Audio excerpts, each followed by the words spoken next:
Hello again, my lovelies, and welcome back to my channel, Tandoori Darlings. I hope you've all been doing great and getting on with your lives and being and feeling fabulous as always. Today I come to talk about a topic that's that's being talked about a lot currently in the press in the UK, and it's along the lines of sexual abuse on women in workplace. In a particular workplace. I'm sure you all know about Al Fayed, the accusations against him from a number of women that are coming forward and talking about the experiences when they were young and worked for Harrods at the time. This is quite big news at the moment in the UK, so you can go and look it up and read and listen to testimonies from various women out there. I just thought I would have a little chat about this too, because I experienced something similar, but not with Al Fayed, but something very similar when I was young in a different country, not in this country. And I remember thinking this when I was listening to these women saying their testimonies about what they would go through with HR, how they'd be handpicked off the Harrods floor if Al Fayed fancied them, and then they would be swiftly promoted to an office job up in his office, etc., etc. And that kind of took me back. And when I was listening to these women, and I was thinking, oh my goodness, I had a very similar experience with a different person. That person had power too, not in this country, in the UK, but in Zimbabwe, because that's where I was born. Hello, sorry about that. I had to cut the video because there was so much going on outside, some noise I could hear, and I didn't want it to overcloud what I was saying, or you can hear me well. And apologies again today, I don't have my microphone on. I'm out and about doing certain things, and I just thought I'd stop and talk about this. So anyway, where was I? So I was talking about my experience in a workplace where someone in power was manipulating young girls. And this particular person, like I said, it's not connected at all. Please, this is a disclaimer. It's not connected to Al Fayed. It's a different experience I had with someone else who was in power. And this particular person, I'm just going to call them Mr. T, okay? I'm just going to call them that. They are also passed on many years ago. They died. So that's that. But I can relate to some of these women when they talk about the experiences that they had at Harrods with Al Fayed. My experience was within hospitality. And at that time, I was very young. I think I was, how old was I? I must have been about 18, 19. And I was working in these hotels as a placement, on a placement program, as you do when you're working at hotel school. You'd go on a placement and then you would work and do certain things at different departments, and so on and so on. And just going back, if I just go back on the story a little bit, when I finished my A-levels, and then I was lucky enough, because at that time it was really quite difficult to get into hotel school way back then. I'm talking 94, 95, around then. Anyway, so when I finished my A-levels, I managed to get this job at this hotel in the city. And this Mr. T was there in this particular hotel. And straight away, when he saw me, he took a fancy to me. And I was very young. And I was working, I think, at switchboard initially, and then I went on to reception. And I remember him eyeing me out all the time, because I used to walk around the hotel to see things, and I was so naive and etc. And I remember I was experimenting with makeup, and I used to like wearing makeup. I used to have my hair done, my nails, my own stuff like that and everything. So, and this Mr. T, as I got to work at this place, at this hotel, I got to hear people sort of talking in the background about, oh, he's always got someone up in his office. Oh, there's this other woman that's just left. And he wasn't just after young girls. Any woman that he fancied. And he was a married family man. married family man. And I remember time with that number, he would come and he would go to the bar in the particular hotel, and he'd get so rat-assed, and then he'd come out if I was working at reception, and he'd go, come upstairs, come upstairs, come upstairs to this particular room number. I'm trying not to disclose this man, because you know what? He's another one, long gone, dead. It's just that when these women were talking about this, I just could understand. I could make a connection. Luckily for me, he didn't get away with doing anything.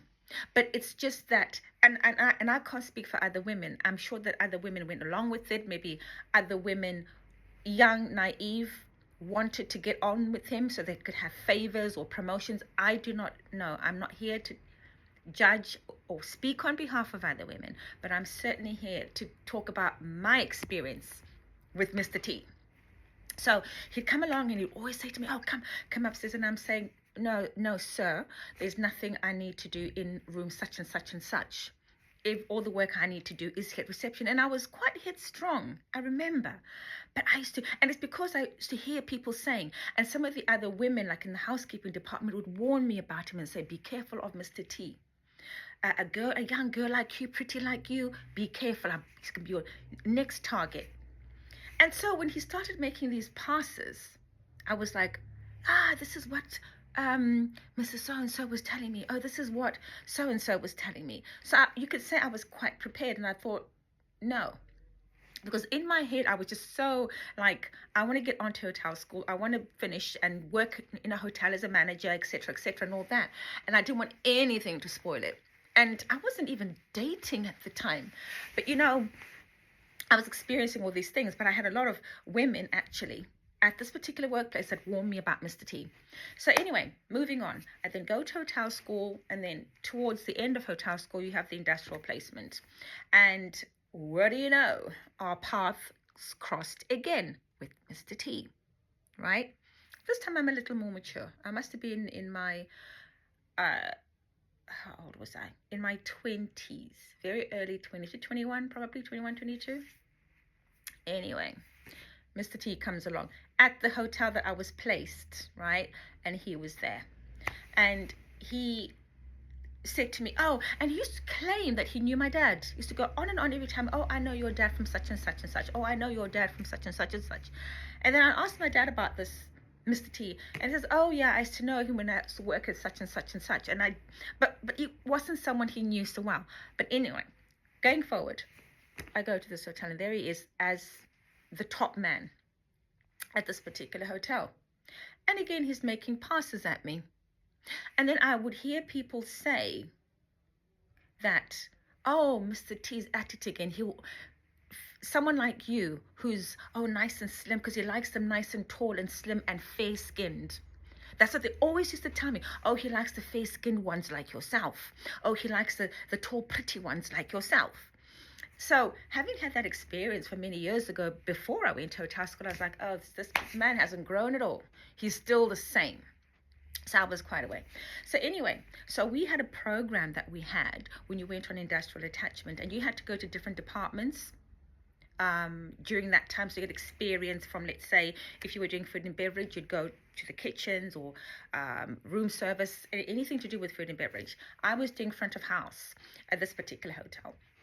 So that means I was going through all reservations, switchboard, reception, and I think guest services as well, etc.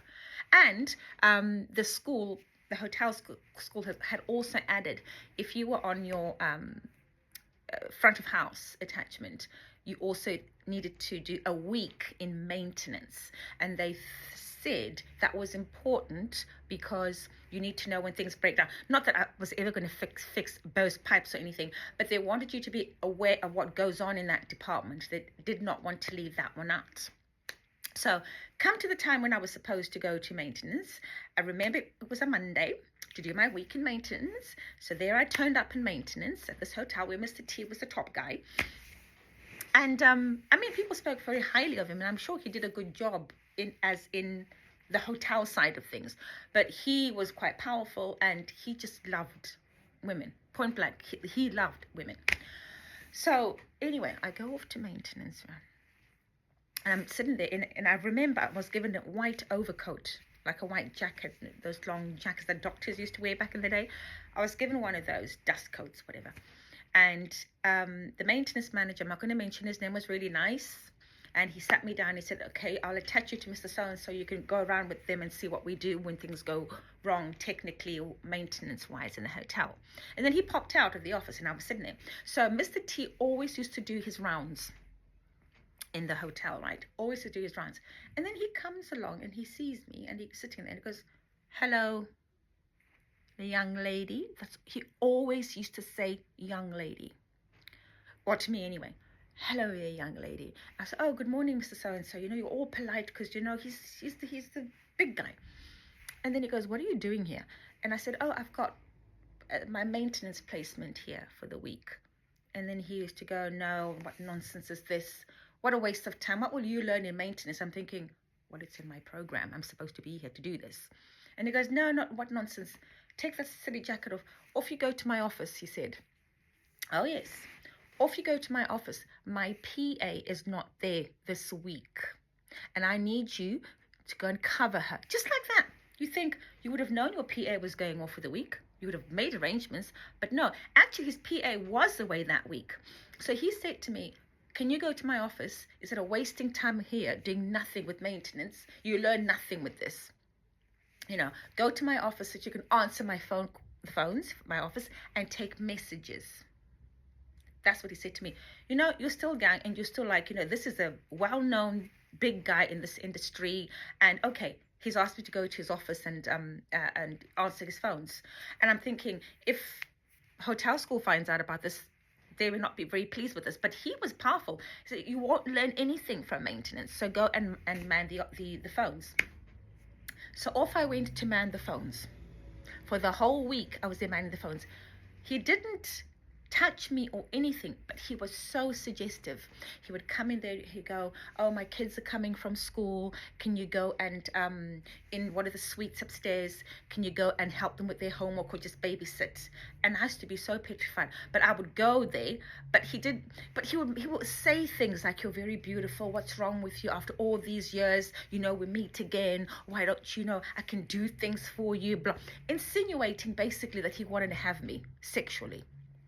But I promise you, I was one of those that got away. I'm sure that there are many other girls that it didn't quite work out that way for them. Some girls at the time, I remember people, it was an open chat about his misdemeanors, Mr. T. People would talk about it. Oh, Mr. T loves women. Oh, Mr. T. And I knew for a fact that some girls would take up his offer because of wanting either promotion or want to be given money or wanting to be given perks and benefits while they worked in the industry. I don't know, each to their own, but that was my experience with him. And like I said, I think I was one of the few or lucky ones that, you know, didn't take to his advances. But certainly when I was hearing these women talking about Mr. Al-Fayed at Harrods and his tactics, it just kind of brought this back to me and thinking, oh my goodness, you know what? Mr. T had very similar traits. It's just that a lot of these women talking about Mr. Al-Fayed, it was really horrible for them because what they went through was horrific to even fathom to think, you know. But I just couldn't help but think when I heard about this news of Mr. Al-Fayed that, yeah, you know what, when some people have got power and in certain positions, they can take advantage of anyone, be it male or female. And the experience of these particular women just sort of took me back to the time when I was very young and quite naive. And I suppose I had a lot of support from some of the women at the hotels I worked who knew of him and who were trying to protect me, and they forewarned me and said, be very careful with this man, he's like this, we've seen, you know, many girls. And they would say things like, if you have loose morale, you'll fall for him, and things like that, because of old school kind of talking, you know, back in the day. And I think that saved me, because I was just like, no way, I'm not going to be one of those people. And this is an old man. He was as old as my father. I mean, I'm 51 now. You can imagine how old I was then, when I was about 21, and how old he was. He had a wife, a really lovely lady, and I knew her, and she funny enough, was tall, pretty, fair complexion, but a very nice lady. But you know, and I would think, how can this man do all these things? But he's got a wife and all these and these kids that he's got and everything. But yeah, he would, you know, he just enjoyed being around women or using them or having them when he wanted to, anyone who take up on his offer. But yeah, it's just, I just thought I'd have a little discussion about this, that I'm sure many people have been through something similar, and you know, some worse than others, like, you know, what we're hearing about those poor women that went through, you know, those really traumatic periods of their time when they were very young at the hands of someone who was obviously very rich, very powerful. So you know, these things do happen, and I think it's important that these women who were affected or had these experiences with Mr. Al Fayed are coming forward and speaking of the experiences. And it's important to talk about sensitive things like this that can be seen as taboo. But now I'm happy to know and hear other women coming forward talking about either their sexual harassment at work or domestic violence, like I talked about in my other videos. And I think that's important because, you know, if we don't speak about it, nothing will ever change. The changes may be small and they may be very slow happening, but at least it's not being brushed under the carpet, so to speak. Anyway, that's my little chat for today, my lovelies. I will be talking to you again soon, and maybe talking about more lighter things along the lines of fashion and lifestyle things that I'm up to. But until that time, I'll meet you again, and we'll continue our discussions, and I'll continue to showcase lifestyle things that I'm working on. So take care, my lovelies, and I'll talk to you really soon. Bye bye.